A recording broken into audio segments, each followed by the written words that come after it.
What's going on? Lawrence here, Garage, back at it with the Monte Carlo again. This time we're getting into the lower end of the block. We're going to check it out, see what we're getting into, what we find, and how we're looking. In theory, should be pretty straightforward, pretty simple. Shouldn't be any major issues. This was a crate motor with barely 40,000 miles on it, so it's probably not even broken in yet. But let's crack her open and make a decision, see what we got here. All right, I'm gonna go ahead and pop this timing cover off here. Let's start there, see what we got here. I did pull a couple of the lifters out, and lifters look pretty good.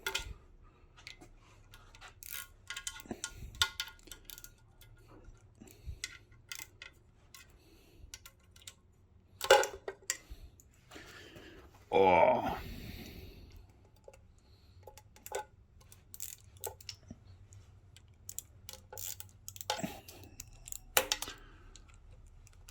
Alright. These, I don't know how these bolts got painted red with a chrome cover on it. That's beyond me, but, you know, crazier things have happened, I guess.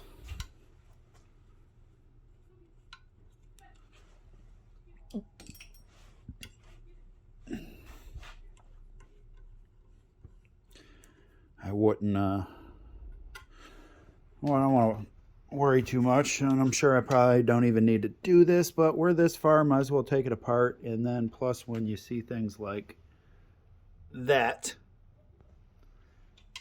you never know, and just crack it all open to be safe.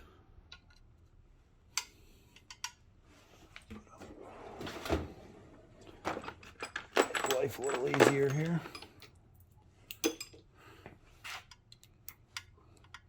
Could have used a gun to zip it all apart, but where's the fun in that? Then I wouldn't feel if any of the threads felt damaged, which they all feel pretty good, so I don't think I got to worry about it too much there.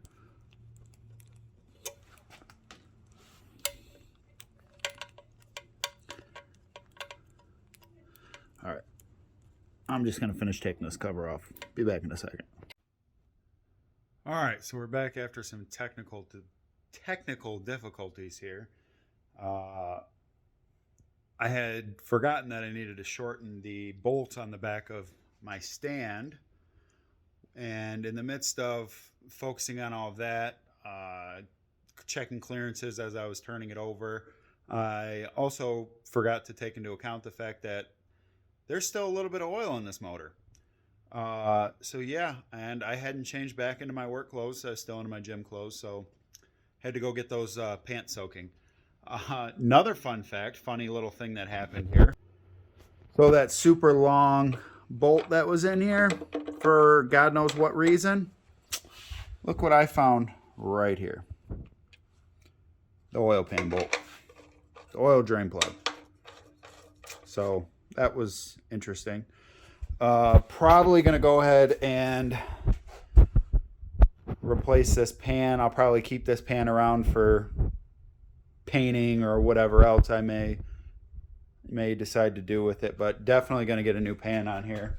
Could probably save this, clean it up, all that good stuff, but it's not worth it. I'll just put a new pan on.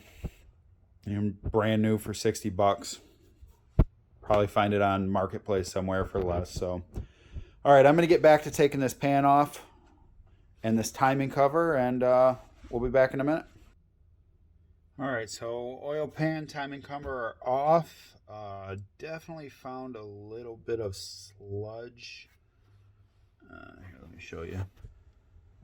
Definitely found a little bit of sludge and particulates in here. No metal shavings, though. There are, this is that. So he had this oil pan off at some point. I don't know how much of this is from the motor, how much of it was from not being clean when it put back together. It looks like you used black RTV. That may be some of this stuff. So I'm not 100% sure what this looked like when it was opened originally. But coming over to the motor, I don't see any major issues in here. Everything looks clean. There's none of the caps are loose. We're good there. I mean, it looks clean in here. I don't know what kind of cleanup he did on it. Ooh. Oh, okay. Ooh. I thought there was some pitting down on the cam lobe down there, but it was just reflection from the oil on it. So I'm going to call this good. I'm not going to worry about it. I know this motor was a runner. I don't see anything major jumping out at me. I know this crank snout needs to get cleaned up. Now, one thing, I don't like to put anything super abrasive on it. Scotch Brite pad. Can't talk today.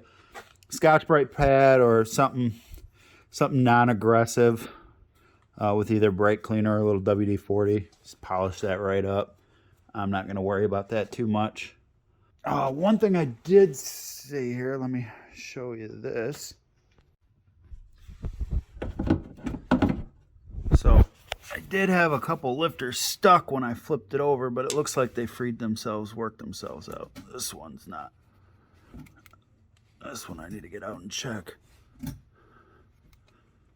It could just be right amount of pressure from the cam lobe on it. I'll have to get that out. So I'm going to get that one out and I'm going to inspect them all. Check them all out. I mean, just at a first glance, they don't look bad at all. I don't know if you can still have the machining marks on there. Covered in oil, so that doesn't help much. But originally the reason I left the engine at this angle and not all the way over was so I didn't have to take all the lifters out. But you know what? It was a good idea to check them anyways. So that's what I'm going to do. I'm going to pull all those out and inspect them. If I find anything crazy, I'll let you know. But for right now, I'm going to go ahead and do that. I'm going to flip this around and pull the rest of the lifters out.